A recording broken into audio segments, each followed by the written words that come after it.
안녕하세요. 저는 50대 여성이랍니다. 남편은 작은 기업에 다니는 사람이에요. 많은 돈을 벌지는 못하지만 그 회사에 벌써 30년 가까이 다니고 있답니다. 남편의 성실함과 근면함은 남편을 아는 모든 사람들이 인정하고 있죠. 부유하진 않아도 남편이 꼬박 같이 가져다주는 월급을 쪼개고 쪼개서 저축해 우리 집도 마련할 수 있었고요. 그리고 우리 부부에게는 그 무엇과도 바꿀 수 없는 보물이 하나 있어요. 다름 아닌 우리 외아들이랍니다. 공부를 잘해서 초등학교 때부터 1등을 놓친 일이 없었어요. 명문대학교를 졸업하고 우리나라 최고의 기업에 당당히 입사했죠. 참, 시집에 대한 이야기를 먼저 하고 넘어간다는 것이 아들 자랑에 앞서 이렇게 되었네요. 오늘 드리고 싶은 말씀은 주로 우리 동서와 관련된 일이라서 이제 시집에 대한 얘기를 해드리려고 합니다. 시부모님이 아직 살아계시고 남편은 두 형제 중 맞이랍니다. 시동생이 있고 손아래 동서가 있죠. 제가 시집갈 당시 시집은 정말 찢어지게 가난했어요. 남편이 취직을 해서 그래도 끼니는 때우게 됐었지만 우리는 간신히 방 한 칸을 얻어서 살림을 시작해야 했었죠. 그런데 시동생이 시쳇말로 하면 장가를 잘 갔답니다. 동선의 친정아버지가 사업을 크게 하시는 부유한 집안이었거든요. 시동생이 동서의 친정아버지, 즉 시동생의 장인이 되는 분과 함께 사업을 운영하면서 돈을 좀 만지게 되었고 따라서 시집의 형편이 좀 피기 시작했어요. 그리고 이제는 그럭저럭 남한테 아쉬운 소리 안 하고 사는 정도가 되었죠. 시동생은 완전히 처가에 매여 있었고 동서에게는 입안에 혀처럼 굴었답니다. 그리고 가정에 지극히 충실하게 처신했고요. 동서는 자신의 친정이 부유하고 시동생이 자신의 아버지 사업체에서 일해서 시집을 돕는 것을 가지고 노골적으로 그리고 은근히 유세를 떨었답니다. 우선 시집에서 치르는 제사나 명절 등 시집의 행사 때 손 하나 까딱하지 않더라고요. 시집에 와서 며칠을 고생하는 저와는 달리 동서는 그것을 두툼한 돈봉투로 대신하더군요. 시부모님들께 돈봉투를 내밀고 세상의 최고의 효부라도 된 듯 아양을 떨더라니까요. 아버님, 어머님, 이 돈 가지고 이번엔 어디 온천에라도 다녀오세요. 다음번엔 제주도 가실 수 있도록 해드릴게요. 시부모 옆에 딱 붙어 앉아서 호맹맹이 소리를 내가며 하는 짓이 가관이었어요. 워낙 가난하게 사셨던 탓에 시부모는 그 돈봉투가 못내 반가웠나 봐요. 그래, 네가 효부다, 효부야. 온천 가야지, 암. 우리 둘째 며느리를 아주 잘 봤어. 얘 큰애야. 여기 과일하고 마실 것 좀 드려라. 나와서 일을 도우라고 해도 잠깐 나와서 일을 하는 둥 마는 둥 하다가 시부모가 있는 안방으로 다시 들어가 버리는 것이었어요. 자그마치 10년을 그렇게 살았네요. 혼자 일하는 게 너무 억울했지만 동서가 시부모 용돈 쥐어주는 것을 어찌 막을 도리가 없으니 그렇게 살았는데 점점 허리가 말을 안 듣더라고요. 파스를 붙였는데 잠시뿐이었고요. 아무래도 동서를 좀 손봐줘야겠다는 생각을 하고 있었는데 어느 해 추석 명절에 뜻밖의 일이 생겼죠. 그래서 동서가 매니큐어를 곱게 칠한 그 손을 물에 담글 수밖에 없게 되어버렸답니다. 재수가 없어서 그랬는지 재수가 좋아서 그랬는지 길에서 넘어져 오른손을 짚으면서 제 손목이 골절되었죠. 추석을 며칠 남기지 않았을 때 일이었답니다. 손을 쓸 수가 없으니 일을 할 수가 있나요? 결국은 그 얌체 동서가 독박을 쓰고 일을 혼자 다 하게 되었죠. 시부모는 오히려 저에게 핀잔을 주더군요. 조심성이 없어가지고서는 원. 평상시에 성질이 급하더니 내 그럴 줄 알았다. 명절날 아주 편하게 쉬게 되었구나. 아이고, 맏며느리라는 애가 그러고 있으니 차례상이나 제대로 차려질지 걱정이로구나. 시어머니 말씀대로 차례상은 엉망이었어요. 동서는 일이라고는 도무지 해본 것 같지가 않더라고요. 도대체 얼마나 대단하게 일을 하는지 부엌에서 계속해서 비명소리가 들렸어요. 아야, 뜨거! 등등 무슨 어드벤처 영화 같았죠. 그렇게 그 명절이 동서에게는 진탕 고생을 하는 명절이 되었어요. 동서는 손목에 깁스를 하고 앉아 입으로만 일을 감독하는 저를 아래 위로 째려보더라고요. 저는 속으로 아주 많이 고소해하고 있었어요. 동서는 혼자 그 일을 다 하면서 짜증이 날 때마다 시동생에게 화풀이 하는 것 같더군요. 시동생이 어쩔 줄을 모르더라고요. 시동생의 입장은 비록 이랬지만 시부모는 아들에게서 오는 넉넉한 생활비에 대단히 만족하는 것 같았어요. 그리고 명절 때마다 그리고 때때로 올 때마다 동서가 가져다 주는 돈 봉투에도 감동하는 것 같았죠. 시부모는 둘째네와 비교해서 저와 남편을 무시하기도 했답니다. 남편도 적지만 최선을 다해서 시집의 생활비를 보내고 있었어요. 시부모가 볼 때는 적은 돈이었을지 모르지만 우리에게는 큰 돈이었답니다. 처음에는 그것도 고마워했었죠. 하지만 시동생이 보내는 생활비를 받아보더니 이제는 우리가 보내는 것은 우스운 것 같더라고요. 저는 이런 시부모의 태도가 더 우스웠죠. 도대체 자식을 돈 많이 가져다 주는 순서로 평가하는 부모라뇨. 그냥 워낙 가난하게 살다가 돈이 생기니 그러나 보다 하고 생각하기로 했죠. 어쨌든 날짜가 흐르고 다음 명절을 맞이하게 되었어요. 그런데 이게 무슨 조화일까요? 이번에는 제가 집안 화장실에서 넘어져 세면대에 쇄골을 부딪혔어요. 쇄골 골절이 되면서 손을 전혀 움직일 수 없게 되었답니다. 또 그 많은 명절일을 동서 혼자 치르게 되었죠. 그런데 동서는 정말 이래저래 얌체였어요. 혼자 일을 하게 되니까 시부모한테 돈 봉투를 주지 않는 것이었죠. 시부모의 곱지 않은 시선이 자연히 저한테 쏠렸답니다. 아마 동서가 내심 생각한 것이 이것이었을 거예요. 그 명절도 그래서 편안하게 지내고 집으로 돌아와서 저는 배를 잡고 웃었답니다. 사실 2번 다 제가 동서에게 시집살이의 맛을 좀 보여주자고 꾸민 일이었어요. 살짝 다치긴 했지만 약만 처방받았고 깁스는 일부러 구해서 쓴 거였고요. 2번 다 가짜 깁스를 하고 일부러 꼼짝하지 않았거든요. 생각하면 생각할수록 고소해서 계속 웃음이 나더라니까요.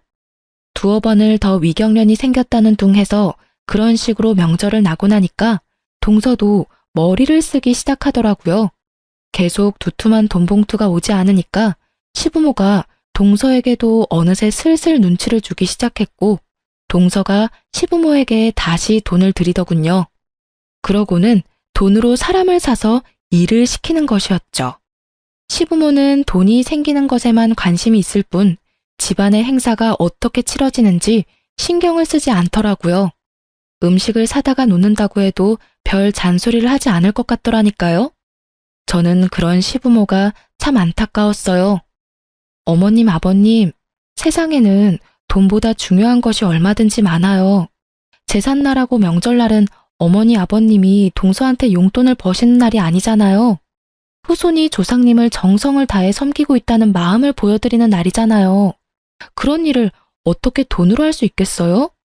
정성 가득한 마음을 갖고 일하는 것이 중요한 거 아니겠어요? 만일 어머님, 아버님이 돌아가신 다음에 제사 지낼 때 우리 2 며느리가 다 손을 떼고 돈으로 사람을 사고 돈으로 음식을 사서 제사를 지낸다고 한번 생각해 보세요. 정말 그런 제사상을 받고 싶으신 거예요? 시아버지와 시어머니가 아무 대답을 못하더군요. 하지만 동서가 내미는 적지 않은 용돈의 재미를 잊을 수는 없었던가 봐요. 이제는 시부모까지 저와 남편을 노골적으로 무시하기도 했죠. 이건 마지가 해야 할 일을 둘째네가 다 하고 있으니 말이다. 마지하고 둘째가 바뀌었어. 마지가 이만큼 우리한테 해줬어 봐라. 지금 나이가 몇인데 아직도 한 살림 꾸려가는 게 그렇게 빠듯해서야 원. 그런데 저는 남편한테 불만이 없었답니다. 좋은 대학을 나오지는 못했지만 학교를 졸업하고 다닌 직장에 지금까지도 다니고 있었어요. 지각 1번, 결근 1번 없이 꾸준히 그리고 열심히 일했답니다. 당연히 승진도 쭉쭉 해서 월급도 많이 올라갔죠. 월급이 늘어나는 만큼 시부모의 생활비도 올려드렸고요. 저는 그런 남편이 참 고마웠답니다. 다니는 직장에 만족하지 못하고 사업을 한다 뭐다 해서 돈만 날리는 사람들이 얼마나 많은가요? 그리고 그 회사에 그렇게 오래 다니면서 남편이라고 왜 힘들지 않았겠어요? 하지만 저나 아이 듣는 곳에서 불평을 하는 일이 없었어요. 야근이다 주말 근무다 해서 일도 많은 회사였죠. 피곤하고 지칠만 한데도 남편은 한 우물을 파는 것이었죠.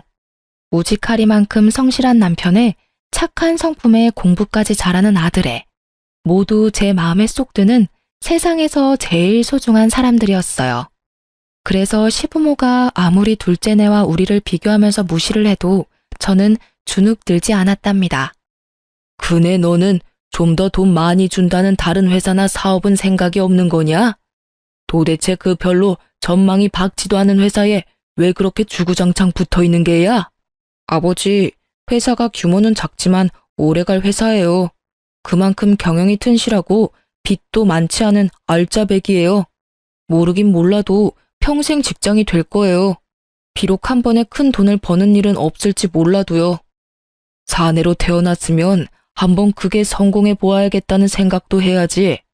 그저 쥐꼬리만한 월급 매달 준다고 거기에 일생을 걸어? 사내가 그렇게 배포가 없어서 어떡하겠냐? 거기다가 말이다. 그 며느라이 들으라고 하는 소리는 아니다만 둘째네를 봐라. 처가 잘 만나서 돈만 잘 벌지 않니? 이건 맏아들 처가에서 보내는 것이라고는 매번 흙 묻은 농산물 뿐이니 말이다. 들으라고 하는 소리는 아니라고 말했지만 분명히 저 들으라고 하는 말이었죠. 우리 친정은 시골에서 대대로 농사를 짓고 있는 집안이었어요. 친정 부모님은 정성 들여 농사지은 무공의 식재료들을 서울로 자주 올려보내주셨죠. 시댁에도 매번 그렇게 서울에서는 구할 수도 없는 식재료들을 보내시곤 했어요. 그런데 그걸 보고 흙 묻은 농산물뿐이라고 표현을 하니까 화가 좀 나더라고요. 어머님, 아버님, 그 식재료들은 서울에서 아무리 돈 많이 줘도 못 구하는 무공의 천연식품들이에요. 저희 친정 부모님이 특별히 최고로 좋은 것들만 골라서 보내신 거라고요. 1년을 꼬박 지으신 농사예요. 거기 들어간 정성이 얼마인데요? 그걸 어떻게 돈으로 따질 수가 있나요? 누가 뭐라고 그랬니? 그저 사위한테 한몫 크게 도와주시는 처가도 많다. 그런 얘기였지. 금며느라인 네가 왜 그렇게 발칵하는지 모르겠구나. 그리고 남편에 대해서도 제 생각을 당당하게 말했어요. 자꾸 전망도 없는 작은 회사라고 뭐라고 하시는데요. 영훈 아빠, 돈 문제 가지고 제 속 썩인 일 단 한 번도 없어요. 술, 담배도 안 하고요. 일원 한 푼 빼지 않고 월급 봉투 다 가져다 줘요. 그래서 생각보다 훨씬 빨리 집도 샀고요. 그리고 어머님, 아버님, 맏손자 영훈이 보세요. 얼마나 속이 깊고 공부까지 잘하는 아이인데요. 그런 아들, 손자가 기특하지 않으세요? 할 말이 없으면 혀를 끌끌 차는 것이 우리 시부모의 습관이었어요. 이런 저의 말에 또 혀를 끌끌 차더라고요. 남편이 저를 슬쩍 꼬집으며 더 이상 말하지 말라는 뜻을 전하기에 말을 끊었죠. 동서는 세월이 지나도 얌체짓을 계속하고 있었어요. 시부모가 사실 동서의 그런 행동을 부추겼다고도 볼 수 있을 거예요. 어머님, 아버님, 이게 9번이나 쪄서 숙성시킨 인삼인데요. 거기다가 꿀에 재워서 먹기도 아주 좋아요. 한번 드셔보세요. 어때요? 드시기에도 편하시죠? 아버님 요즘 기력이 좀 떨어지셨다면서요. 옆에 두고 하루에 3~4번씩 드세요. 떨어지면 제가 또 사다 드릴게요. 아유, 그놈의 코맹맹이 소리. 정말 듣기 싫어 죽겠더라고요. 그런데 이걸 어쩌나 바로 그 타임에 들고 들어간 밥상을 그만 제가 엎고 말았어요. 상 위에 있던 음식들이 동서한테 다 쏟아졌죠. 형님, 도대체 이 옷이 얼마짜리인지 아세요? 형님이 물어주실 거예요. 이 물건 한국에 단 5벌밖에 안 들어온 옷이라고요. 다시 구할 수도 없는 옷이에요. 명절 지내러 시집에 오는 며느리가 그런 옷을 입고 오면 쓰나. 몸빼 바지까지는 아니어도 일하기 편한 복장이면 되는 것이지. 명절 한번 지내고 나면 티셔츠에 기름 냄새가 배서 빨아도 안 없어지더라고. 그래서 영훈 아빠 입던 옛날 티셔츠 입고 와서 빨지 않고 버리기도 하거든. 동서, 그러니까 명절날에는 시집에 오는 며느리답게 입고 와. 패션쇼 하러 오는 거 아니잖아. 동서가 소리소리 지르며 옷에 묻은 얼룩들을 닦아내기 바빴어요. 그게 그런다고 닦아지나요? 나중에 드라이클리닝 갖다 주라고 하고 제가 티셔츠와 바지 여분으로 가져온 것이 있으니 주겠다고 했죠. 저의 이 말에 동서가 더 열받아 하더라고요. 동서가 약이 올라 방방 뜨는 모습을 보니 어찌나 통쾌하던죠. 사실 제가 짐짓 동서 쪽으로 상을 기울여 엎었었거든요. 약이 단단히 오른 동서가 저를 칠 듯이 대들었고 시부모도 동서의 편을 들었죠. 너는 아무튼 조심성 없기로는 세계의 최고로구나. 길거리에서 넘어지고 집안에서 넘어지고 이제는 상까지 없고 집안의 가스불은 제대로 잠그고 다니니? 집에 불 내지 않을까 걱정이로구나. 아무튼 이 동서와 저는 세월이 지나도 친해질 기미가 없었답니다. 저는 제가 할 수 있는 최대한의 방법을 동원해서 동서의 얌체짓에 복수를 해주고 있었죠. 동서는 동서대로 여전히 돈을 앞세워 시부모의 환심을 사면서 시부모가 우리 집과 동서네를 비교하게 만들고 있었어요. 그리고 동서도 노골적으로 내지는 은근히 우리를 무시했죠. 그런데 그렇게 돈을 무기로 우리를 무시하면서도 동서가 한 가지 우리 집에 열등감을 가지는 일이 있었어요. 그것은 바로 아이들에 대한 문제였답니다. 동서는 아들 하나, 딸 하나를 두고 있었어요. 아들은 변호사를 만들고 딸은 피아노를 시키겠다나요? 그런데 변호사를 만들겠다는 아들아이가 공부에는 영 뜻이 없었어요. 이 아이한테 제 남편이 정말 좋아하는 일이 뭔지를 물었었나 봐요. 군아버지, 저는요, 축구선수가 되고 싶어요. 제가 학교에서 축구를 얼마나 잘하는데요. 손흥민 선수처럼 프리미어리그 축구선수가 되는 게 꿈이에요. 그런데 엄마한테 이런 말을 하면 큰일 나요. 그리고 피아노를 시키겠다는 딸아이의 취미도 다른 데 있었습니다. 왜 머리도 길고 옷도 정교한 인형들 있잖아요. 그것을 가지고 머리를 다듬고 옷을 갈아입히고 해서 보여주는 것을 보면 어찌나 예쁘게 만들어 놓는지 감탄을 뱉을 수밖에 없더라고요. 손재주가 어찌나 좋은지 한 번은 명절날 제 머리 고무줄이 끊어져서 어찌할 바를 모르자 어디선가 나무젓가락을 하나 구해오더니 그것을 비녀처럼 사용해서 예쁜 올림머리를 만들어주는 것이었어요. 코디네이터나 스타일링 하는 일이 적성에 맞는 아이였죠. 큰 조카인 아들아이는 공부에 두각을 나타내지 못했고 딸아이에게도 아무리 좋은 선생을 붙여보아도 큰 진전을 보이지 못했답니다. 저희 남편이 그게 참 안타까워 보였는지 서방님에게 한번 말을 꺼냈더라고요.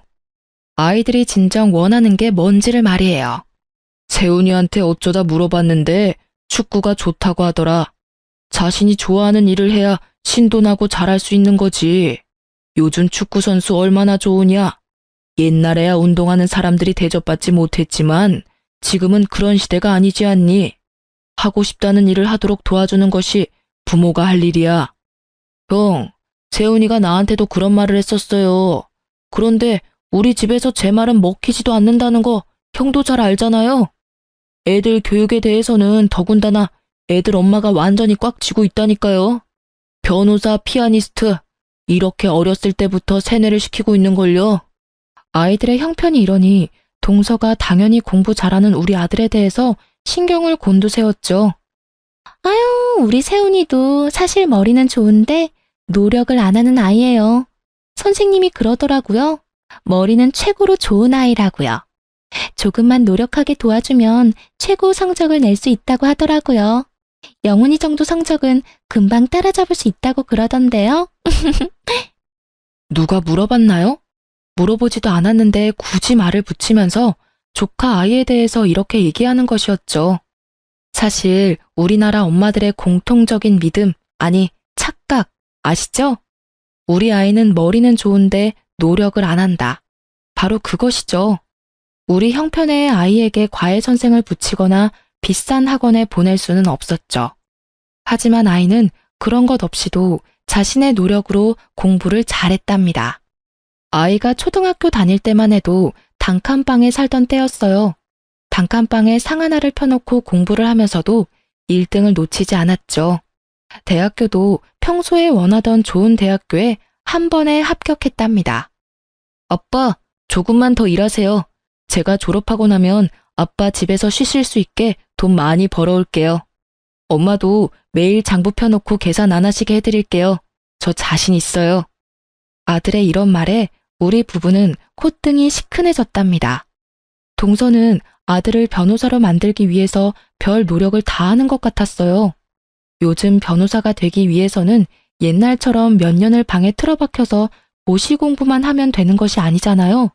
일단 학교 레벨도 어느 정도 있어야 된다고 들었어요. 그리고 학점도 좋아야 하고 영어 성적도 뛰어나야 한다죠.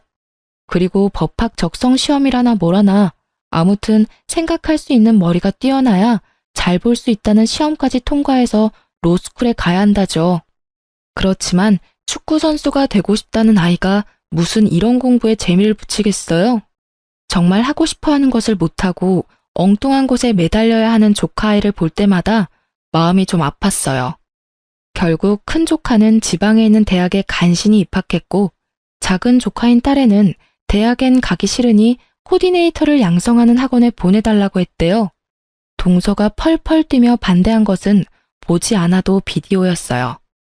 동서는 어쨌든 이래저래 저와는 절대로 화합할 수 없는 사람이었답니다.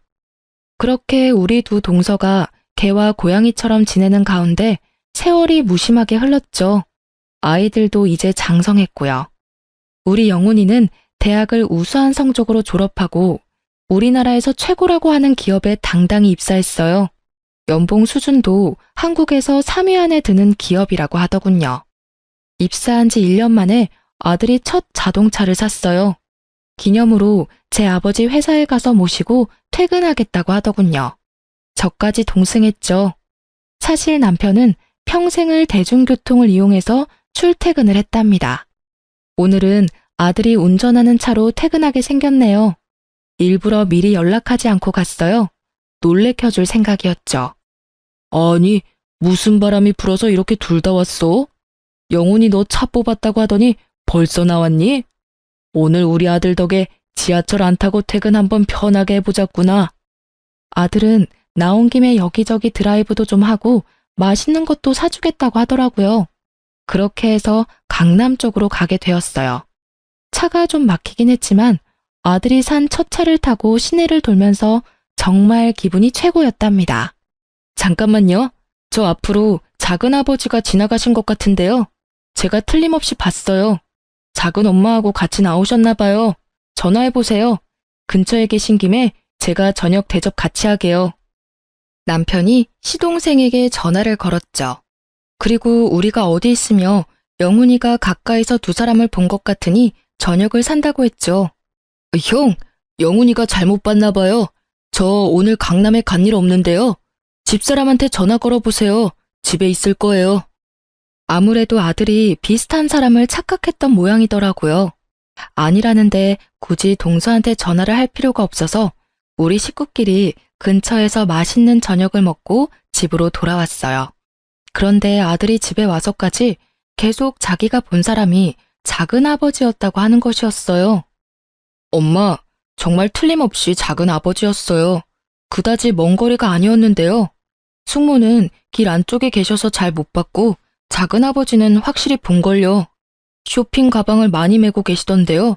숙모하고 쇼핑이라도 나오신 것 같던데. 제 눈이 틀림없어요. 눈까지 마주쳤는걸요. 다음번에 동서와 어찌저찌해서 통화가 되었을 때 이 일을 말해주었죠. 동서도 자신은 그날 강남에 간 적이 없다는 것이었어요. 아들이 잘못 본 것이 틀림없었죠. 어머나, 영훈이가 이제 차를 샀다고요? 우리 애들은 20살 될 때 차 한 대씩 다 뽑아줘서 능숙하게 운전해요. 영훈이더러 운전 조심하라고 하세요. 운전 시작하고 나서 처음에 사고가 많이 난다니까요. 말도 참 예쁘게 하는 우리 동서였어요. 도무지 구제불능이었죠. 저는 이제 동서가 이런 식으로 말하는 일에 아무렇지도 않은 경지에 이르러 있었답니다.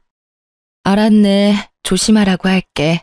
처음이니까 알아서 조심할 테지만 말이야. 걱정해줘 고맙네. 아들이 받는 연봉은 우리의 상상을 훨씬 뛰어넘는 것이었죠. 하지만 연봉을 많이 주는 것이 결코 공짜는 아니더군요. 야근도 많았고 출장도 잦았어요. 일에 파묻혀 사는 아들이 걱정되었고 무엇보다도 이제 결혼할 나이였죠. 저렇게 일만 하다가 언제 결혼할 사람을 만나나 싶은 생각이 들더라고요. 아들의 나이가 홍기가 들어서면서 슬슬 걱정이 되고 있었답니다. 하지만 곧 무슨 소식이 있겠거니 하고 기다리고 있었죠. 그러던 중 드디어 아들이 정말 기쁜 소식을 들고 왔어요. 결혼하고 싶은 아가씨가 생겼다는 것이었죠. 우리 두 내외는 정말 뛸 듯이 기뻤답니다. 아들처럼 인류 기업은 아니지만 괜찮은 회사에 다니는 아가씨라더군요. 그런데 아들이 설명하는 그 아가씨의 집안 상황이 좀 마음에 걸릴 만한 것이었어요. 아버지와 어머니가 일찍이 헤어지셨다나 봐요. 그래서 어머니 혼자서 딸만 바라보고 사셨대요. 사별한 것도 아니고 이혼을 한 것이라니 마음에 걸렸답니다. 그리고 덧붙이는 말인즉 그 아가씨의 어머니가 곧 재혼을 할 것이라고 했어요. 오래 전부터 만나온 사람이었지만 딸이 어릴 때 재혼을 하게 되면 상처가 될 것 같아 차라리 성장해서 엄마의 입장을 이해하게 될 때 결혼을 하겠다고 했다죠. 이 아가씨가 그 사람을 실질적으로 아버지라고 생각한다고 말도 들을 수 있었답니다. 얼마 후에 아들이 그 아가씨를 집에 데리고 왔어요. 참 예쁜 아이더라고요. 같이 식사를 하면서 조심해가며 집안 상황에 대해서 물었어요. 어머니와 아버지가 일찍 헤어지셨지만 새아버지 되실 분은 어머니가 워낙 오래전부터 만나오셨기 때문에 아버지에 대한 미련은 없다고 하더군요. 그러면서 새아버지 되실 분이 하는 사업이 잘 되어 부유하신 분이라고 덧붙였어요. 그리고 그 사업은 결국 제 아들이 물려받을 것이라고 했죠. 그런데 이 말은 덧붙이지 않는 것이 좋았겠다 싶었답니다. 마치 젊은 시절의 동서를 보는 것 같았고 그 집에 매여 사는 시동생 생각이 날 수밖에 없었거든요. 거기다 동서 때문에 돈 자랑하는 사람들에 대해서 아주 학지를 뗀 저였어요. 그런데 며느리감이 묻지도 않은 새아버지의 경제 상황에 대해서 이야기를 꺼내니 저도 모르게 표정이 굳어지더군요. 그런 저를 눈치챘는지 남편이 유쾌하게 분위기를 바꿔보려고 했어요. 아, 그래? 잘 됐구먼. 어머니께도 그동안 많이 힘이 되고 위로가 되셨을 테니까. 그러면 이번 결혼에도 그분이 혼주석에 앉으실 건가? 며느리감이 그럴 것이라고 하더군요. 그렇다면 그 전에 어머니가 먼저 결혼을 하실 것인지 제가 물어보았죠. 그랬더니 새아버지 되실 분이 사업상 정리를 하셔야 할 일이 많아서 그 정리가 끝나야 어머니와 재혼이 가능하다는 것이었어요. 사실 이것도 제 마음에 그다지 흡족한 대답이 아니었죠. 결혼 전이라면 그냥 남자친구인데 혼주석에 앉다뇨. 썩 내키는 혼처는 아니었지만 아들이 좋다고 하니 그쪽 집안 사정이 그렇다 해도 무조건 말릴 수 있는 일은 아니었어요. 집안 형편이 평범하지 않은 것이 계속 마음에 걸렸죠. 시부모에게 전화를 했죠. 시부모도 당연히 맏손주의 결혼에 관심이 컸기에 며느리감을 만나본 일을 전해야 했어요. 그리고 제 걱정거리에 대해서도 말했죠. 저처럼 며느리감의 성장 과정과 집안 환경에 대한 걱정이 크더군요. 그런데 이 이야기가 동서의 귀에 안 들어갔을 리가 없었죠. 어머나, 형님, 영훈이가 그 집 사업을 물려받는다면서요? 아주버님은 처가에서 받은 게 없으신데 영훈이는 그래도 아이가 똑똑하니 경제력 있는 장인을 만난 모양이네요. 아, 참, 장인이 아니라 장모의 남자친구라고 했던가요? 아유, 좋은 집안하고 혼사가 되었어야 했는데 사실 신랑 하나 똑똑하다고 좋은 집안하고 사돈 맺기가 쉽지는 않아요. 신랑의 집안이 좋아야지 좋은 집안하고 사돈이 되죠. 이 말에 제가 발끈해버리고 말았죠. 나는 우리 집안이 안 좋은 집안이라고 생각해 본 적 없어. 우리 영훈이는 누구보다도 훌륭한 아버지 밑에서 자라서 가정에서 아버지의 역할이 어떤 것인지를 잘 아는 애야. 그리고 영훈 아버지는 남의 신세 지지 않고 일확천금 바라는 일 없이 세상에서 제일 성실하게 살았다고 자부할 수 있어. 우리 친정에서는 영훈 아버지를 최고의 사위라고 생각하고 있고 말이야. 나는 사실 서방님이 처가에 매여서 자신의 의견 한번 제대로 말 못하고 그렇게 사시는 것이 더 안 돼 보였네. 동서가 이 말에 또 따박같이 말대꾸를 하더라고요. 그러면 우리 집에서 세훈 아빠를 종 대하듯이 했단 말인가요? 지금 하신 말씀은 그렇게 들리네요. 시집 와서 지금까지 형님을 볼 때마다 드는 생각이 말이에요. 말씀을 참 함부로 하세요. 제 속이 얼마나 긁혔는지 아세요? 뭐라고? 말을 함부로 해? 그게 아랫사람이 손윗사람한테 쓸 표현인가? 자네야말로 시집 와서 돈 봉투 뿌린 것 말고는 한 일이 뭔가? 하다못해 제사상 하나, 차례상 하나를 제대로 차려본 일이 없는 사람 아닌가 말이야. 그날은 이렇게 동서를 따끔하게 야단치고 전화를 끊었어요. 그런데 동서가 아주 나를 받은 사람 마냥 신이 났더라고요.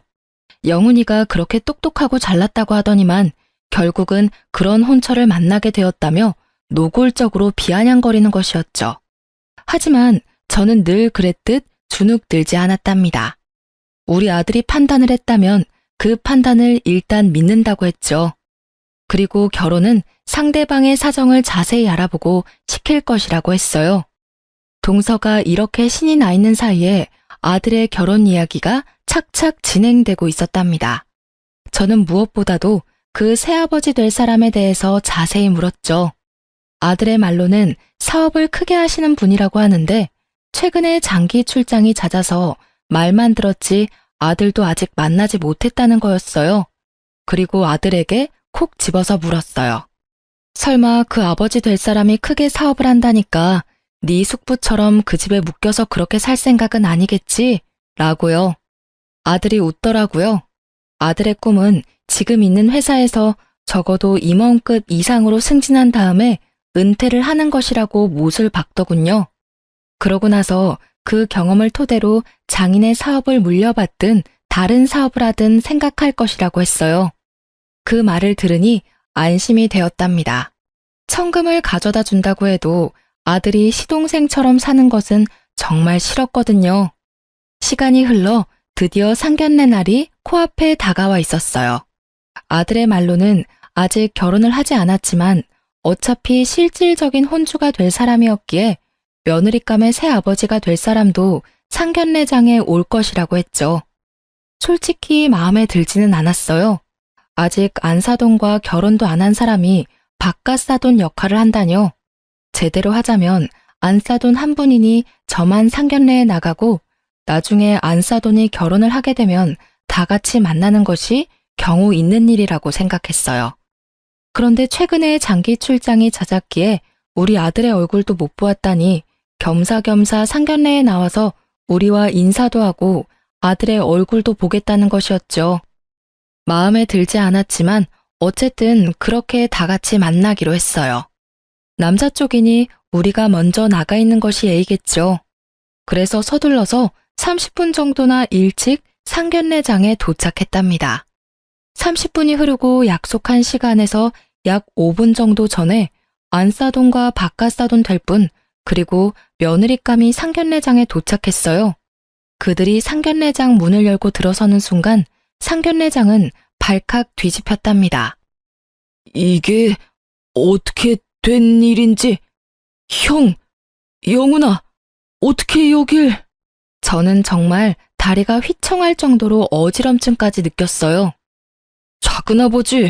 작은아버지가 어떻게 여길, 이게 어떻게 된 거예요? 이분이 네 새아버지가 될 분이 정말 맞아? 도대체 이게 다 무슨 말씀들인가요? 작은아버지라뇨? 우리 새아버지 될 분이 어떻게 영훈 씨 작은아버지가 된단 말이에요. 이건 말도 안 돼요. 뭔가 잘못된 일일 거예요. 며느리감은 그래도 정신이 있는 모양이었어요. 남편과 저는 아예 정신이 혼미해서 아무 말도 하지 못하고 있었답니다. 잠시 시간이 흐른 후 아들이 침착하게 상황을 정리하더군요. 여기 이분은 분명히 우리 작은 아버지셔. 그리고 네 새아버지 될 분이 맞다고 네가 분명히 확인했고, 그리고 장모님과 만난 지도 한참 됐다면서. 그렇다면 상황은 분명하네. 작은아버지, 이제 작은아버지가 상황을 설명해 주셔야 할 것 같은데요. 시동생이 거기서 무슨 말을 할 수 있었겠어요? 우물거리며 말을 잇지 못했고 고개를 들지 못하더군요. 그리고 더 이상 그 자리에 앉아있지 못하겠는지 일어서서 도망을 치듯 밖으로 나가버리는 것이었죠. 그러고는 그 자리에 다시 돌아오지 않았어요. 제가 안사돈에게 물었어요. 딱 한 가지만 여쭙겠습니다. 저 사람이 가정이 있는 사람인 걸 알고 만나셨나요? 아니면 가정이 있는지 모르고 속아서 만나셨나요? 이 말씀에 대한 대답은 꼭 들어야겠습니다. 안사돈 될 사람이 말이 없더군요. 말이 없었지만 저는 그 묵언의 뜻을 알아들을 수 있었어요. 적어도 안사돈은 가정이 있는 사람이라는 것을 알고 만났다는 것을 알 수 있었죠. 그리고 최근에 결혼을 급하게 추진하려고 했었다는 것은 이미 들어서 알고 있는 사실이었고요. 제가 아들을 일으켜 세웠어요.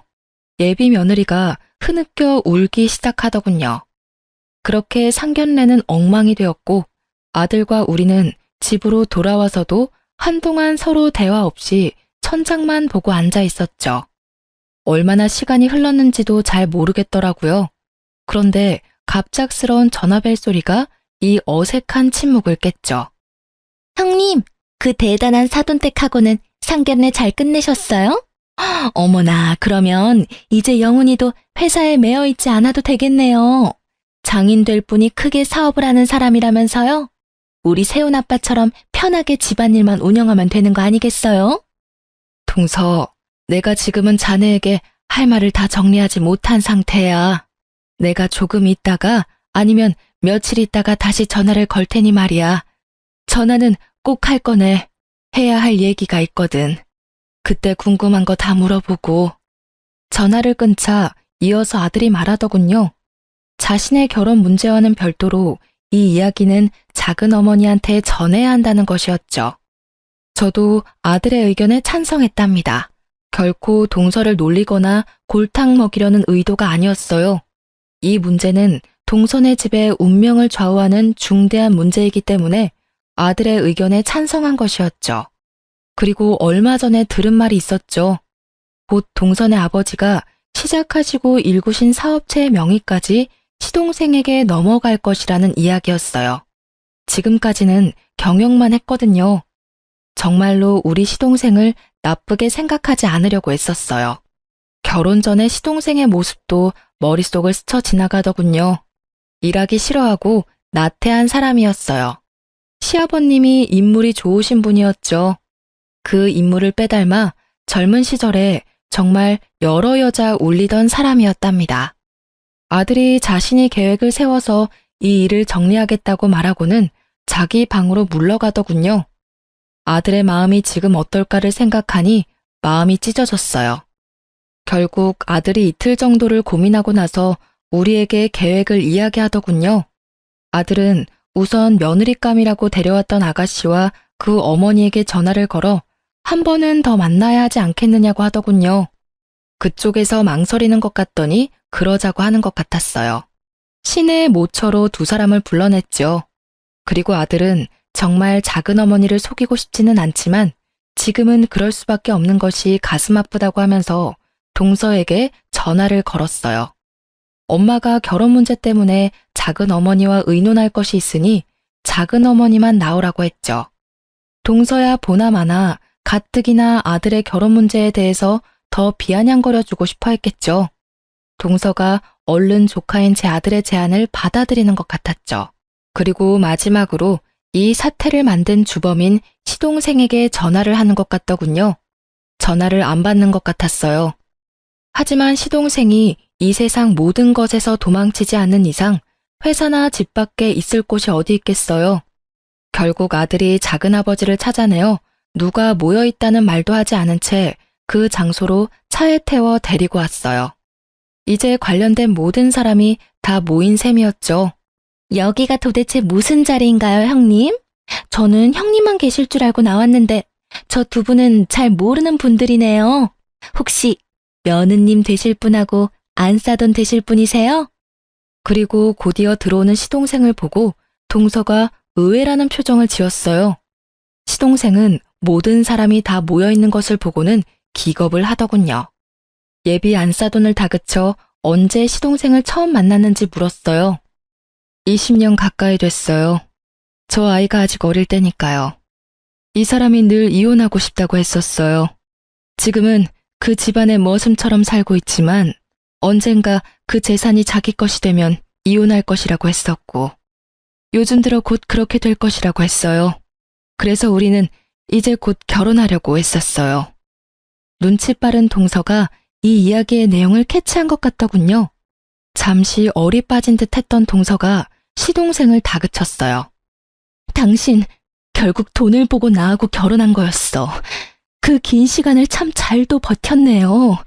더군다나 20년간이나 다른 여자를 만나면서 이 여자하고 합치고 싶어서 어떻게 기다렸어요? 그런데 이 여자하고도 꼭 돈이 있어야 합칠 수 있었던가 보네. 요즘 와서 결혼 이야기가 본격적으로 나왔다고 하는 걸 보니까 자칫하면 모르고 명의를 넘길 뻔했어요. 내 선택은 분명해요. 당신의 생각을 안 이상 이혼할 거예요. 형님의 안싸돈 되시는 분, 이제 선택은 당신만 하시면 되겠네요. 돈을 보고 결혼한 시동생과 돈을 그토록 좋아하며 돈을 앞세워 살아온 동서의 콜라보라고 밖에 할 말이 없더군요. 안싸돈 될 뻔했던 사람의 선택이 갑자기 궁금해지는 건 왜일까요? 아들이 곧이어 파혼을 선언하더군요. 사돈 될 뻔했던 사람과 며느리 될 뻔했던 사람이 먼저 자리를 뜨고 시동생이 또 도망치듯 자리를 피했죠. 동서는 다리에 힘이 풀렸는지 사람들이 나가버리자 의자에 주저앉고 말았어요. 평생을 그렇게 다투며 지낸 동서였지만 어쨌든 가족이었죠. 마음이 아프더라고요. 돈이라는 것이 이렇게 허망한 거야, 동서. 동서가 그렇게 믿고 의지했던 돈, 그것 때문에 평생을 속아 살아왔다는 것을 생각해 보길 바래. 서방님은 원래 일하기도 싫어하고 일확천금을 노리는 경향이 큰 사람이었지. 그런 사람이 그래도 결혼해서 장인 아래에 잘 붙어 있다고 생각했었어. 돈에 팔려간 결혼, 사람을 사랑해서가 아니라 돈을 사랑해서 한 결혼이 얼마나 위선적인 것인지를 이제 알았으리라고 생각해. 그렇게 허망한 돈을 믿고 시집에 대한 도리까지 돈으로만 해결하려 했던 잘못된 인성을 고치지 않으면 돈은 아마도 동서를 계속 속이고 말 거네. 동서가 이미 이혼을 선언했고 아들도 파혼을 선언한 마당이었어요. 시동생이 이혼만은 못하겠다며 매달렸다는군요. 하지만 동서는 매몰차게 이혼을 진행했다죠. 그리고 나중에 들은 이야기지만 시동생의 내연녀, 즉 며느리가 될 뻔했던 아이의 엄마는 시동생을 버렸다죠. 시동생에게 남은 재산이 거의 없다는 것을 알고 그랬던 것 같더군요. 동서가 우리 가족에게 남이 되는 날 시부모에게 큰 절을 한번 올리고 떠나더군요. 형님 말씀대로 제가 잘못된 생각을 가지고 살았고 그것이 결국 제 발등을 찧었어요. 그걸 이제야 알겠네요. 형님이 그걸 가르쳐 주셨어요. 내내 행복하시길 바랄게요. 이 말을 끝으로 동서는 우리 가족에게서 멀어져 갔답니다. 평생을 개와 고양이처럼 다투며 살았지만 그렇게 떠나는 동서의 뒷모습을 보니 아주 살짝 눈물이 나더군요. 제일 큰 걱정은 아들이 받았을 상처였어요.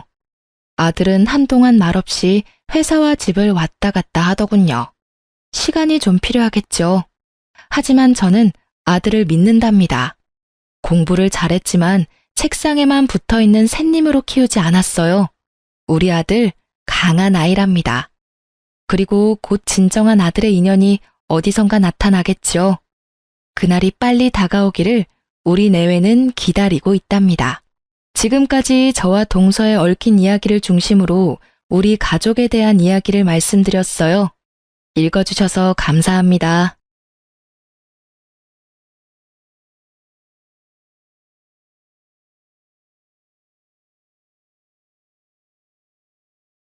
안녕하세요. 반갑습니다. 저는 패션에 관심이 아주 많은 곧 40을 앞두고 있는 여자입니다. 평범하던 저의 인생에 잠깐의 고비와 굴곡이 있었는데요. 지금부터 그 이야기를 적어볼까 합니다. 글솜씨가 좋지 않으니 감안해 주시면서 잘 들어주시길 바래요. 저는 앞서 말했듯이 패션에 관심이 많은 사람입니다. 학생 때부터 공부보다는 패션 잡지 보는 것을 더 좋아했고 동대문 이곳저곳을 다니면서 아이 쇼핑을 즐겨 하는 아이였습니다. 저에게 즐거움이자 행복을 주는 취미 생활이었거든요. 그래서 다른 친구들은 대학교에 입학할 때 저는 동대문에서 아르바이트를 했습니다. 여러 가지 의류 아르바이트를 하면서 얻은 노하우로 어린 나이에 의류 사업을 시작했습니다. 나이도 어리고 모든 게 서툴렀던 첫 의류 사업은 많은 시행착오를 겪으면서 점차 자리를 잡았습니다.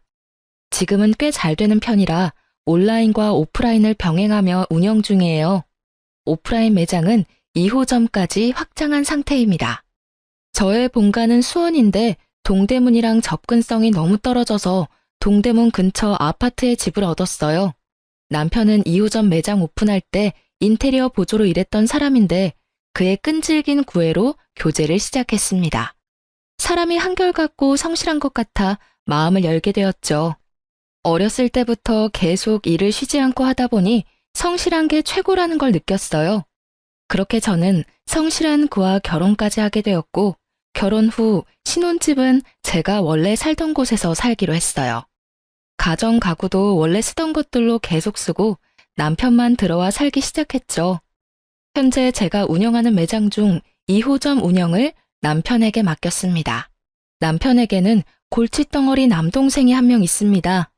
겨우겨우 회사에 취업하면 오래 다녀야 6개월, 짧으면 2개월 정도 다녔죠. 도련님은 매번 자리를 잡지 못하고 일하는 날보다 쉬는 날이 더 많았습니다. 도련님은 한동안 띵까띵까 놀다가 취업을 했는데 취업한 회사가 신혼집 근처였어요. 처음에는 야근했다가 막차 끊겼다는 핑계로 신혼집에서 자는 날이 늘었어요. 아이고 형수님, 저 오늘도 신세져도 될까요? 회사가 가깝다 보니까 여기서 지내는 게 자꾸 편해지네요. 제가 오는 길에 치킨 사왔는데 맥주랑 같이 드실래요? 제가 또 왔냐는 표정으로 쳐다보면 능구렁이처럼 넘어가는 도련님 모습이 뻔뻔해서 기가 찼습니다. 친정 식구들이 자주 와도 불편한데 도련님의 잦은 방문은 반갑지 않았어요. 들어와. 형 집인데 뭘 그렇게 눈치를 보고 그래? 여보, 같이 맥주 한잔 하자. 이 집 치킨 맛있잖아. 하지만 더 기가 차는 상황은 자기 집도 아니면서 자기 집인 양 얘기하는 뻔뻔한 남편을 볼 때마다 우라가 치밀어 올랐죠. 도련님, 회사 야근 엄청 많네요. 그래도 이번 회사는 다닐만 한가 봐요. 그전에는 조금만 마음에 안 드는 부분 있으면 그만뒀잖아요. 이번 회사는 사람들도 그렇고 여러모로 마음에 들어서 열심히 다니려고요. 그래, 이 자식아. 너 이번엔 좀 오래 다녀봐라. 지금 회사에서 1년 이상 다니면 내가 너 100만 원 준다. 우와, 정말? 형, 그 말 무르게 없기다. 알았어. 내가 열심히 다니는 모습 보여주지. 그렇게 야근 및 새벽 출근 핑계로 자는 횟수가 늘어나면서 저희 신혼집에 도련님 짐이 점점 쌓이기 시작했어요. 저희의 취미방으로 쓰던 방은 온전히 도련님 방이 되어가고 있었죠. 어느 날 시모가 반찬 가져다 준다고 신혼집으로 온 날이었어요. 이거 우리 아들들이 좋아하는 장조림이랑 오이소박이 가져왔다. 다른 기본 반찬들도 챙겨왔으니까 애들 잘 좀 챙겨줘. 아, 예, 감사합니다. 아, 역시 우리 엄마 오이소박이는 진짜 최고야. 엄마, 우리 이거 인터넷에 팔까? 완전 대박 날 것 같은데. 남편은 옆에서 오이소박이를 한 입 베어 물으면서 해맑게 얘기하는데 꼴배기 싫었습니다. 그리고 반찬 가져다 주신 시모도 마음에 들지 않았어요. 마치 제가 시모 아들 둘을 맡아 키우고 있는 사람이 된 느낌을 지울 수가 없었습니다. 소파에 잠시 앉아서 쉬고 있는데 시모가 그러더군요. 아, 우리 둘째가 요즘 회사 마음 잡고 다니려는 것 같은데 집이랑 거리가 좀 있지 않니? 애가 자리 잡을 때까지 여기서 지내게 하면 안 될까? 여기랑 진짜 가까워서 출퇴근하기 딱 좋다고 하던데. 네? 저희 집에서요? 제가 놀라서 되묻자 남편은 긍정적으로 얘기하더라고요. 뭐 지금도 거의 지내다시피 하는데 아예 같이 지내는 것도 나쁘지 않지. 저는 남편을 째려보면서 말했습니다. 어머님, 여기 신혼집이에요. 지금도 자주 오는 거 불편한데 계속 지내라뇨. 솔직히 지금도 불편한 상황 많은데 매일매일 지내면 저는요? 제 생각은 안 해주세요. 뭐가 불편해? 딴 방을 쓰는데. 어차피 걘 저녁에 와서 자고 일어나서 출근만 할 건데. 너 너무 예민하게 구는 거 아니니? 뭐 하루 종일 같이 있는 것도 아니고. 그래도 저는 싫어요. 저는 제 친정 식구들이 저희 집에서 지낸다고 해도 싫어요. 주변에 오피스텔 많으니 오피스텔 구해서 지내라고 하세요. 남자 혼자 살기에 좋은 오피스텔도 많이 있고 그렇게 비싸지도 않아요. 도련님도 형수랑 같이 있는 것보다 혼자 지내는 게 낫지 않겠어요? 너는 형수가 돼서 네가 먼저 집에서 지내라고 해도 모자를 파네. 어쩜 그렇게 매몰차니? 뭐 월세비가 없어서 여기서 지낸다고 하는 줄 알아?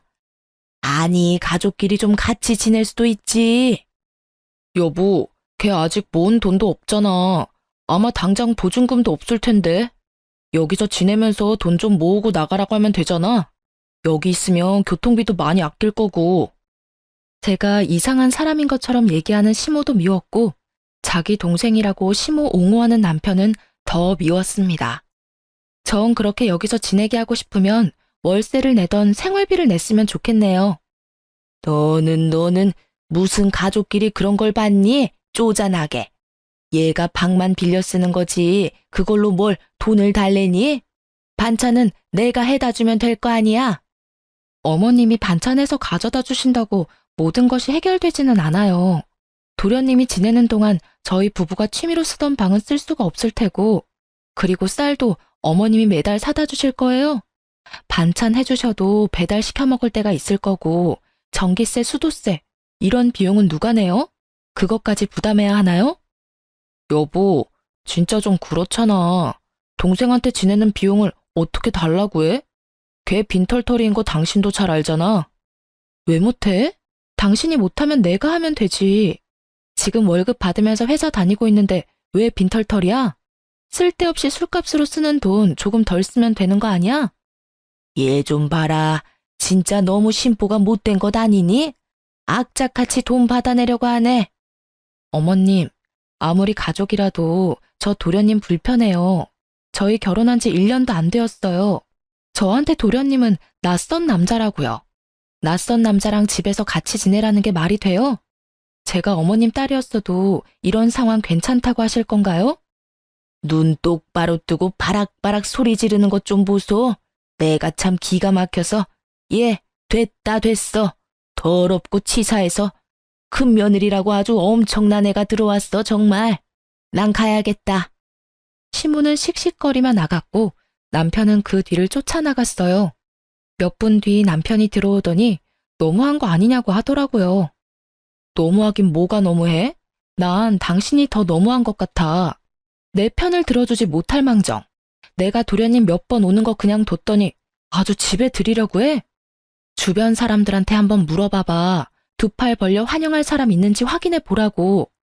걔가 계속 여기서 지내겠다는 것도 아니고 애가 돈 좀 모을 때까지 잠깐 지낸다는 거잖아. 그 몇 개월도 못 참아? 조금만 좀 배려해주면 안 돼? 잠깐? 그 잠깐이 어느 정도인데? 한 달? 세 달? 내가 봤을 땐 6개월이 넘고 1년이 넘어도 같이 지낼 것 같다고. 그리고 배려는 당신이 나한테 해줘야지. 해도 너무한 거야, 이거는. 만약에 오래 있게 되면 내가 나가라고 하면 되잖아. 그렇게 되면 내가 나가라고 할게. 퍽이나 그러시겠다. 이렇게 계속 우리 집에 빌붙으려고 하면 야근할 때마다 와서 자는 것도 못 오게 할 거야. 알겠어? 신혼집이지만 솔직히 말해서 제 집인데 너무 짜증이 나고 화가 났습니다. 뭐 하나 보태준 것도 없는 시모, 남편이 당연하게 생각하는 것도 이해가 안 되었고요. 저만 이상한 사람이 된 것 같아 기분이 썩 좋지 않았어요. 시모는 그 뒤로 저를 볼 때마다 사람 기분 나쁘게 한 소리 하더라고요. 야박하고 못된 형수 왔네. 뭔 용건 때문에 왔니? 어머님, 아버님 드리려고 소고기 사온 며느리한테 계속 그러실 거예요? 내가 틀린 말 했니? 야박한 건 맞잖아. 도련님이라고 하나 있는 거 품어주지 못할 망정. 예, 야박하고 못된 며느리는 소고기 드렸으니 바로 사라지겠습니다. 한두 번 그러고 말겠거니 했지만 시모는 볼 때마다 심기를 건드렸고 더 이상 신경 안 쓰기로 했어요. 그러다가 저희 친정아빠가 퇴직하시게 되어서 퇴직 기념 가족 여행을 가기로 했죠. 여보, 우리 둘 다 가면 매장 관리하는 사람이 둘 다 빠지니까 나는 여기 남아서 매장 볼게. 당신은 장인 장모님이랑 편하게 여행 즐기다 와. 괜찮겠어? 그래도 모처럼 가는 해외여행인데. 괜찮아, 괜찮아. 하루 이틀도 아니고 5일 이상 매장을 비워야 하는데 혹시라도 무슨 일 터지거나 하면 어떡해. 누군가는 있어야지. 그래서 자영업자가 힘든겨. 너가 그동안 고생 많이 했으니 이번 기회에 신나게 즐기다가 와. 남편한테는 조금 미안했지만 남한테 맡기는 것보다 남편한테 맡기는 것이 훨씬 낫기도 하고 마음도 한결 편할 것 같아서 그렇게 하기로 했습니다. 고마워. 대신에 내가 선물 좋은 걸로 사올게. 뭐 가지고 싶은 거 없어? 에이, 뭐 안 사와도 돼. 정 사오고 싶으면 너가 사고 싶은 걸로 아무거나 사와.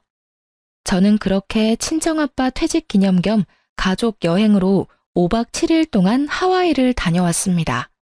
남편이 같이 갔어도 즐거웠겠지만 정말 오랜만에 가족들 여행이라 더욱 뜻깊었어요. 그렇게 즐거운 가족 여행을 끝내고 주말 오전에 인천공항에 도착했습니다.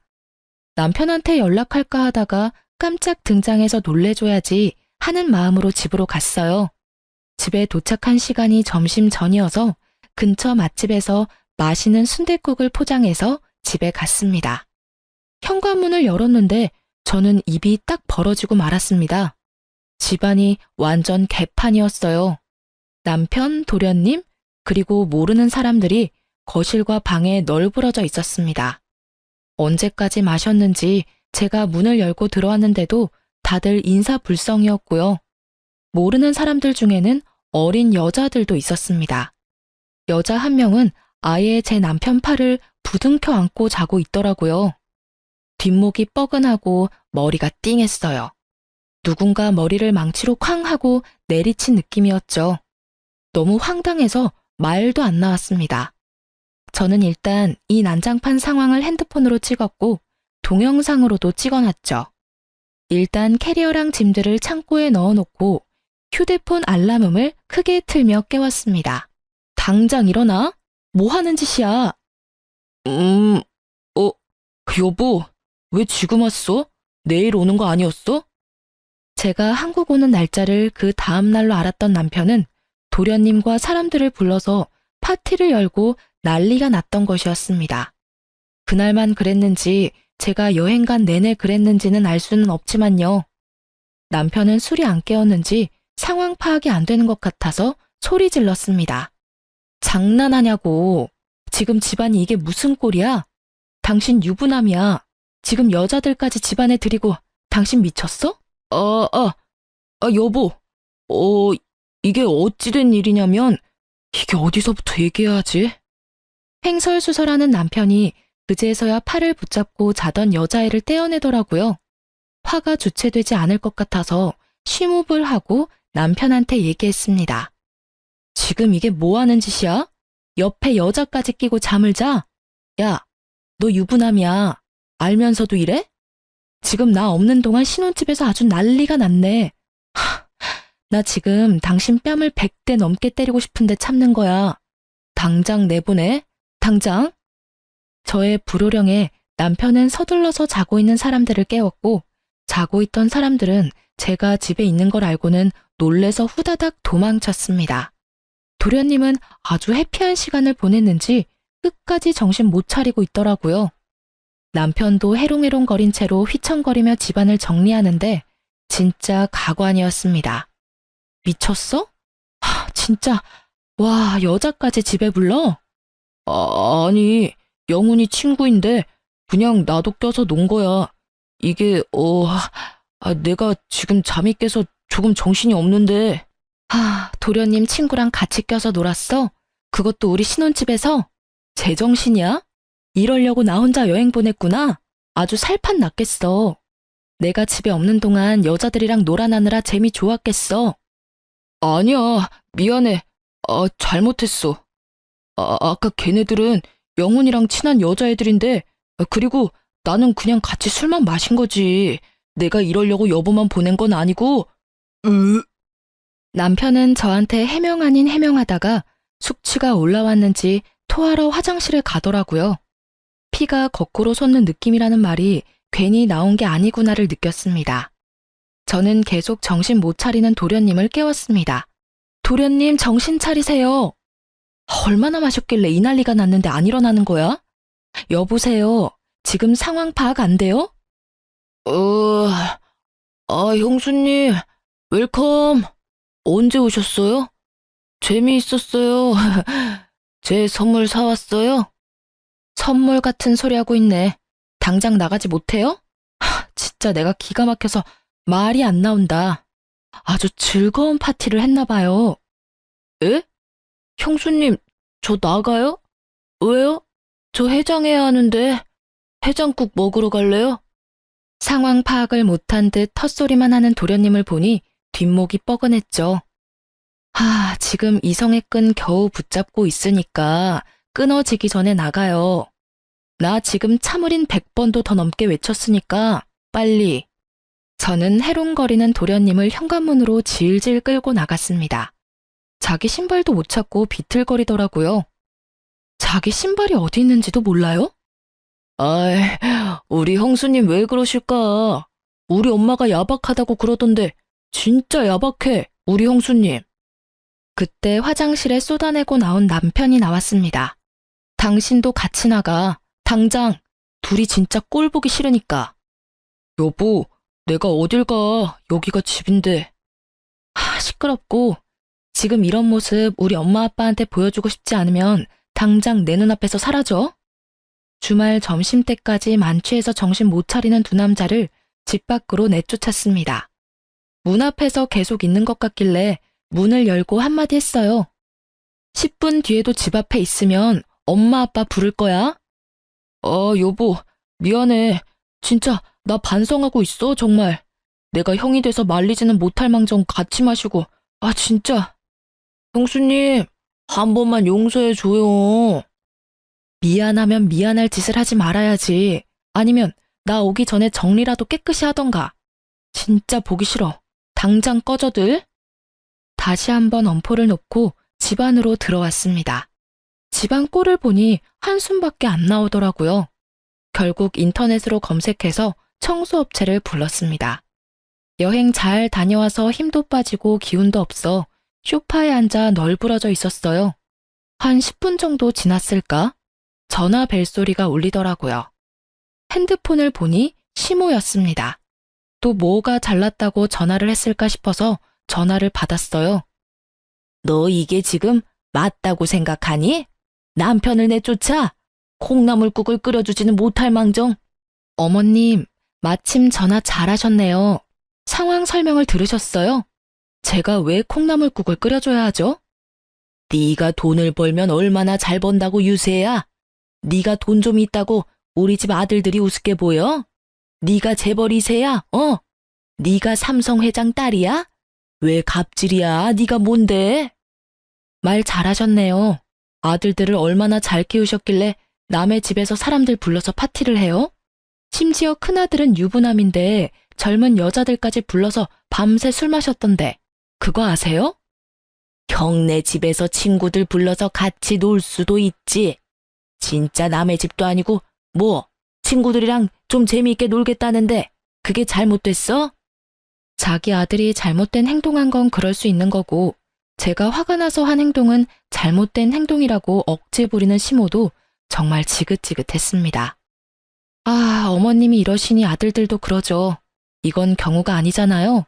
그리고 어머님, 뭘 잘못 알고 계신 것 같은데 이 집 제 집이에요. 제가 결혼 전부터 살던 제 명의의 제 집이라고요. 근데 그게 어떻게 남편 집이에요? 결혼했으면 둘의 집이지. 뭐 명의고 뭐고 그게 뭐가 중요해 지금?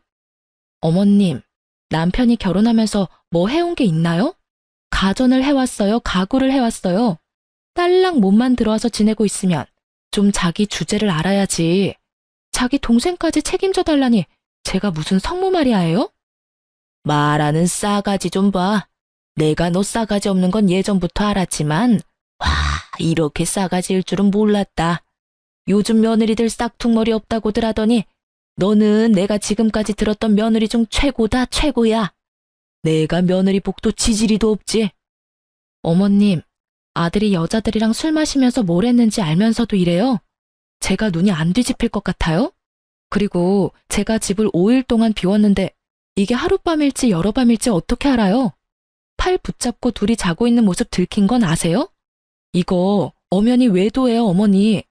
저 없는 동안 여자들 불러서 무슨 짓을 했을지 어떻게 알아요? 아유, 네가 그렇게 빡빡하게 구니까 눈이 밖으로 도는 거지. 여자가 여자다워야지. 돈 좀 있다고 아주 유세나 부리고 갑질이나 하고 말이야. 내가 봐도 질리는데 남자는 오죽하겠니? 내가 남자여도 다른 여자들이 눈에 들어오겠어. 지금 저한테 말 실수하신 거예요. 어머님, 저 더 이상 이렇게 못 살아요. 어머님 포함해서 어머님 아들 둘, 내 집에 발들이 생각하지 마세요. 저 이제 그 집안이랑 연 모두 끊겠습니다. 여자 불러서 술 마신 것도 모두 내 탓이라고 하는 시모랑은 더 이상 말하고 싶지 않았습니다. 대체 여자다운 건 뭐죠? 남편 역시 남자다움이랑은 거리가 먼데 왜 저만 탓하는지. 시부한테도 핸드폰으로 오전에 찍은 사진과 영상들을 보냈죠. 저 이런 사람과는 못 살겠다는 문자와 함께 보냈어요. 그리고 남편한테 전화해서 말했어요. 당신이랑은 이제 끝이야. 알았어? 아니 무슨 마마보이야? 당신도 그렇고 도련님도 그렇고 무슨 일만 있으면 쪼르르 엄마한테 이러나 봐. 그리고 이른다고 전화해서 대신 화를 내는 어머님도 대단하시다. 왜? 엄마가 또 뭐라고 했어? 뭐라고 하셨는데? 당신이 뭐라고 말했길래 무조건 다 내 탓이래? 말이 돼? 잘못은 당신이 했는데 왜 내 탓이야? 나까지 집에 오니까 엄마가 화가 좀 나셨나 봐. 그러실 수 있잖아, 옛날 사람인데. 그런 건 네가 이해해줘. 화가 좀 나셨어?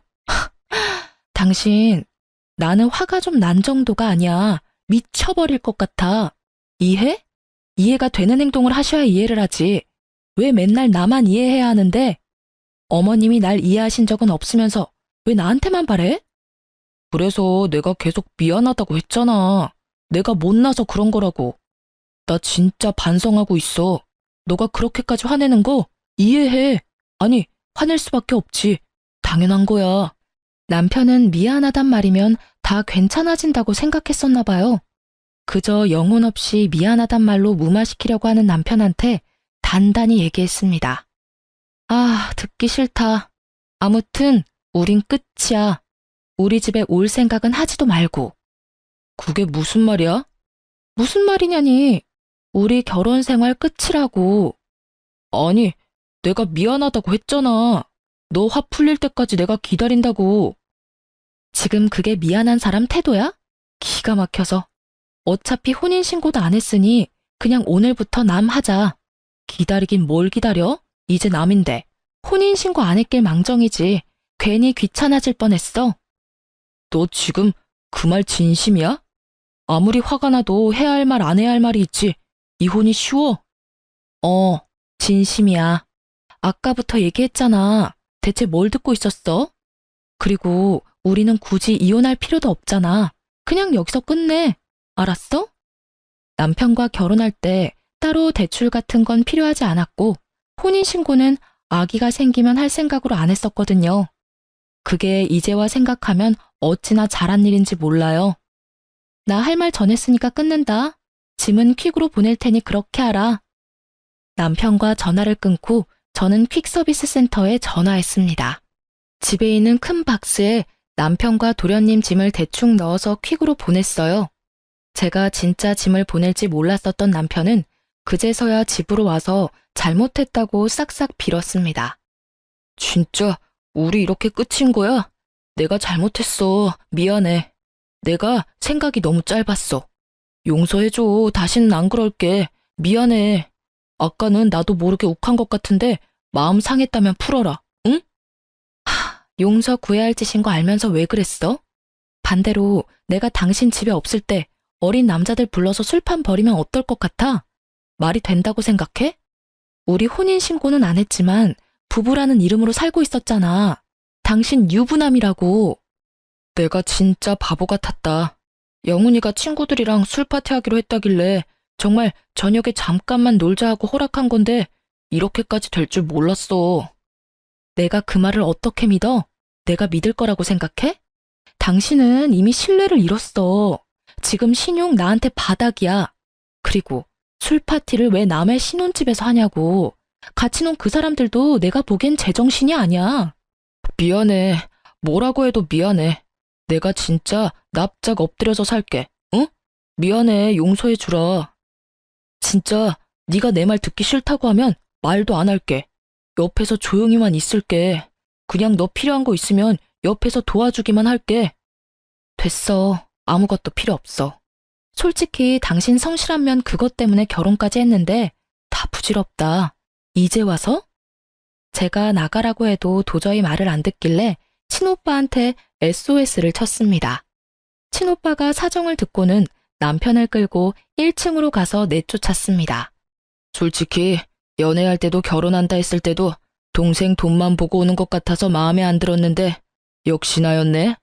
그때 말렸어야 했는데 뭣도 없는 남자한테 집 주고 매장 맡기고 하니까 사람이 우습게 보여?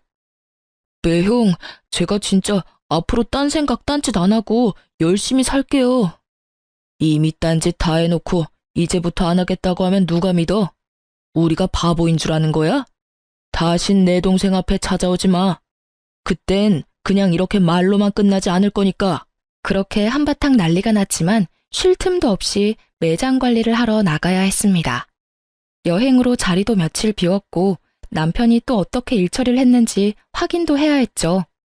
육체적, 정신적으로 너무 힘들었지만 매장으로 출근을 했는데 매장도 난리가 난 것 아니겠어요? 사장님, 잘 다녀오셨어요? 사장님 안 계시는 동안 매장 난리 났었어요. 어? 그게 무슨 소리야? 제가 매장에 들어가자마자 직원 하나가 울먹거리며 얘기하더라고요. 여행 가신 동안 2호점 사장님 동생이라는 분이 여자분 데리고 와서 옷 골라가게 하고 난리도 아니었어요. 뭐? 도련님이 여기로 왔었어? 여자 데리고? 네, 제가 사장님 자리 비워서 곤란하다고 계속 얘기했는데도 자기가 다 처리할 거라며 신경 쓰지 말라고 자기 마음대로 막. 미쳤어, 진짜. 언제 왔었어? 화요일하고 수요일에 2번 왔었고요. 얘기 들어보니까 2호점에도 갔었다고 하더라고요. 아, 진짜 골 때린다. 몇 시쯤인지 대충 기억나? CCTV 좀 확인해보자.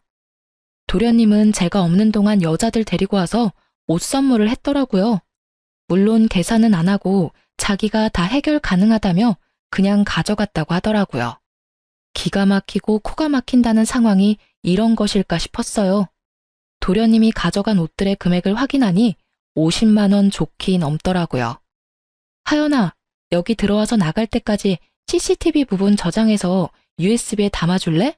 나 2호점도 가봐야 할 것 같으니까 혹시라도 또 매장에 오면 바로 나한테 전화해. 지끈거리는 머리를 부여잡고 2호점으로 갔습니다.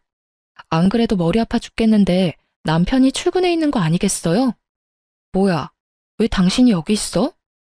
여기 내가 관리하는 매장이잖아.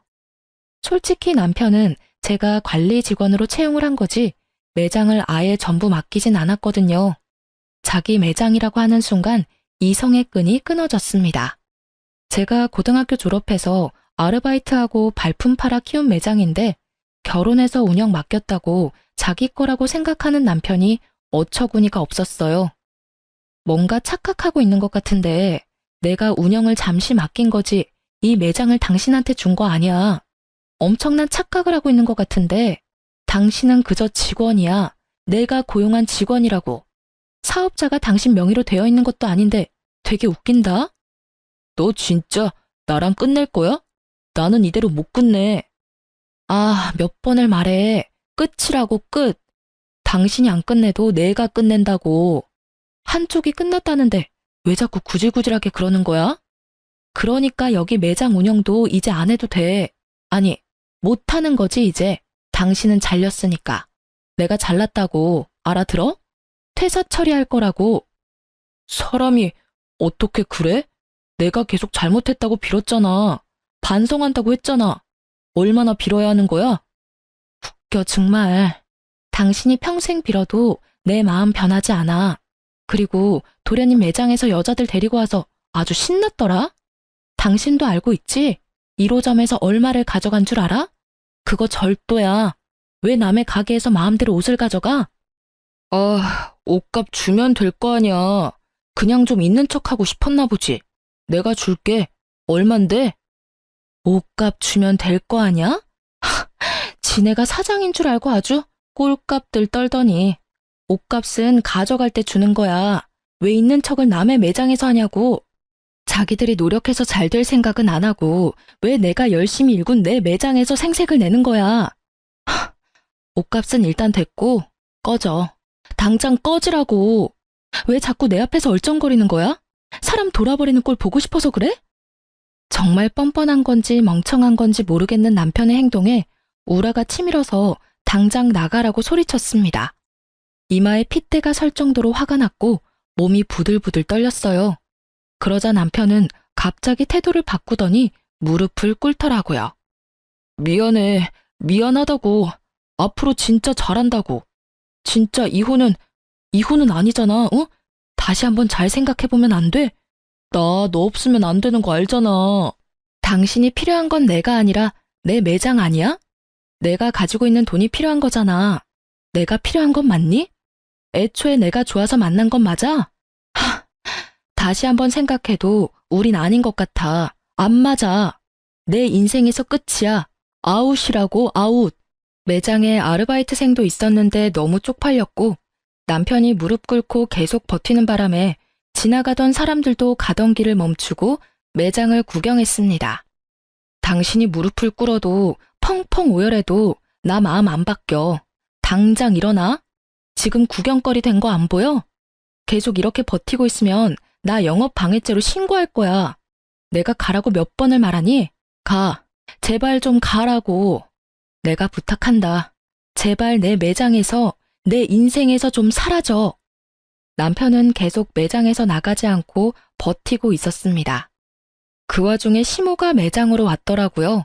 무릎 꿇은 남편을 보더니 저를 향해 다가와서 머리채를 잡고 흔들었습니다. 이게 뭐 하는 짓이에요? 너 이년, 못된 년, 아주 나쁜 년. 네가 뭔데 내 아들을 무릎 꿇게 해? 네가 뭐 그렇게 대단해? 나도 너 같은 며느리 필요 없다. 아주 싹퉁머리 없는 것. 이거 놓으세요. 진짜 뭐 하는 짓이에요? 너 우리 영감한테 뭔 사진을 보낸 거야? 네가 뭐라 그랬길래 영감이 우리한테 난리를 치는 거냐고. 어머님 아들들이 제 집에서 여자들이랑 술 파티하고 널브러져 있는 거 보냈어요. 왜요? 제가 뭐 없는 말 지어서 아버님한테 얘기했을까 봐요. 사실만 말했어요. 잘못한 건 어머님 아들들인데 왜 저한테 이러시는 거예요? 제가 시부한테 사진 보내고 나서 시부가 남편과 도련님을 크게 혼을 냈나 보더라고요. 사실 꾸지람 받을 일 많잖아요. 하지만 시모는 제 말에 머리채를 더 꽉 세게 쥐고 흔들었습니다. 놓으시라고요. 신고할 거예요. 이것 좀 놔요. 사장님 괜찮으세요? 아주머니, 이거 놓으세요. 내가 왜? 못 놔. 네 머리털 다 빠질 때까지 잡고 있을 거야. 내가 너 벼르고 있었어. 머리채 잡혀서 여기저기 끌려다니다가 매장 아르바이트생이 와서 겨우 시모를 떼어주었습니다. 진짜 쥐구멍이라도 숨고 싶더라고요. 남편은 그 난리통에 시모가 괜찮은지 쪼르르 달려가서 챙겨주더라고요. 솔직히 머리채 잡힌 건 난데 왜 지 엄마를 걱정하는지 짜증이 났고요. 정말 그 집 식구들은 대체 왜 그러는 거예요? 못 배웠어요? 둘째 아들은 남의 매장 와서 옷을 훔쳐가질 않나. 그 잘난 첫째 아들은 지 매장도 아니면서 자기 매장이라고 우기질 않나. 그 엄마라는 분은 와서 밑도 끝도 없이 머리채를 잡지 않나. 진짜 뭐 이런 경우 없는. 뭐? 이년아, 할 말 다 했어? 머리채 더 뜯기고 싶어? 아니요, 아직 못했어요. 더 해드릴까요? 여기 사람들 있는데 집안 망신 당하고 싶으세요? 뭐 잘났다고 이러시는 거예요? 길가에 가는 사람들 붙잡고 물어보세요.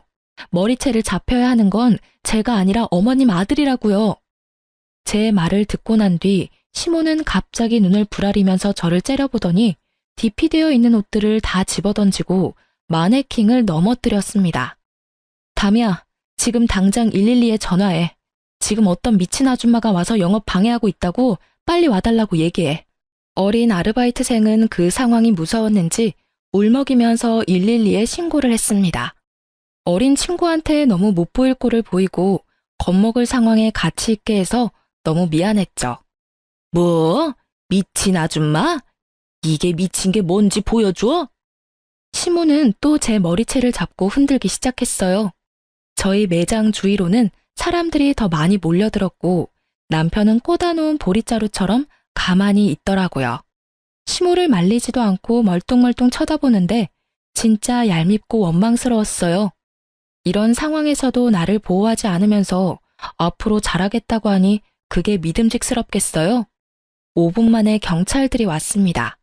경찰들이 오니 남편도 그제서야 상황 정리를 하기 시작했고 시모도 정신이 번쩍 들었는지 가만히 서 있더라고요. 저는 찾아온 경찰들한테 말했습니다. 여기 있는 두 분 영업 방해죄로 신고하고 싶습니다. 경찰관님, 여기 매장 엉망으로 된 거 보이시죠? 아, 그리고 이 집 둘째 아들이 제 매장에서 옷도 가져갔거든요. 절도죄 추가로 해서 이 집안 사람들 신고하고 싶어요. 말씀드린 모든 내용 CCTV에 있으니까 증거로 제출할게요. 일단 세 분 서로 가서 말씀하시죠. 저는 시모의 남편과 함께 경찰서로 갔습니다. 가는 길에 친오빠에게 전화해서 경찰서로 불렀어요.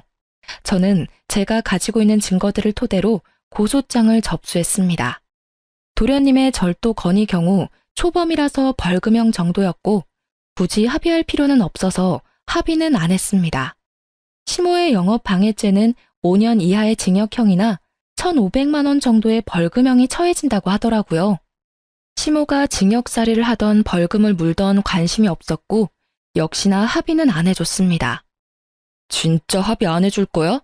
우리 엄마 징역살이 하게 할 거냐고. 합의? 징역 싫으면 벌금을 내던가. 그리고 벌금형 1,500만 원 정도밖에 안 된다며? 합의 바라면 난 5천만 원 부를 건데? 해줄 거야? 지금 당신네 가족 때문에 내가 받은 피해가 얼마나 되는 줄이나 알아? 내가 그 피해 금액까지 청구하려다가 만 거니까 긁어부스럼 만들지 마. 넌 계속 내가 우스워 보였지? 너가 그렇게 잘났어? 당신보다는 잘난 것 같아. 싫은 소리 듣고 싶은 거 아니면 이제 찾아오지 마. 남편이 찾아와서 합의해달라고 몇 번 찾아왔지만 거절했죠. 나중에는 자격지심인지 뭔지 자기 혼자 씩씩거리면서 화를 내는데 대꾸하고 싶지도 않았죠. 그렇게 여행 다녀온 후부터 온라인과 오프라인 매장이 마비가 되었고 저는 잠시 휴업을 했습니다. 직원들한테는 유급 휴가를 주었고 저는 그 기간 동안 다시 매장 재정비에 온 힘을 다했습니다. 그리고 신혼집으로 지내던 아파트는 팔고 다른 곳으로 이사했습니다. 또 전 시댁 식구들이 찾아올 것 같기도 했고 신혼집으로 지냈던 곳에서 혼자서 지내기 싫었어요. 나중에 들은 얘기로는 전 시부는 동네 창피하다며 뭐 하는 짓이냐고 혀를 내둘렀다고 해요. 그렇게 경찰에서 왔다 갔다 하면서 전 시모랑 전 시부가 엄청 격한 싸움이 있었던 듯 합니다. 그 뒤로 이혼 절차 진행 중이라는 얘기를 들었고요. 전 시부는 고향으로 혼자 내려가셨다고 들었고 무능력한 아들 둘을 둔 전 시모는 벌금으로 많은 돈을 쓴 덕에 한동안 경제적으로 허덕였을 거예요. 이혼한 전 시모는 아들 둘과 포천에 있는 시몬의 친정에 빌붙어 사는 중이라고 합니다. 근처 출근 부업하는 곳에서 일하는 것 같더라고요. 전 도련님은 열심히 다닌다는 회사 또 때려쳐서 띵까띵까 놀고 있고 전 남편도 제 일터에서 잘린 뒤로 여기저기 일을 구하러 다니는 것 같던데 경력이 없는 나이만 찬 남자를 누가 쓰겠어요? 전 남편 역시 물경력이었거든요. 저는 매장 재정비가 끝난 뒤에 다시 영업 재개해서 잘 지내고 있어요. 그래도 꽤 오랜 단골들이 많은 편이라 제 영업 후에도 전처럼 잘 팔렸습니다. 손님들과 전 시댁 식구들 얘기하면서 농담 따먹기도 하고요.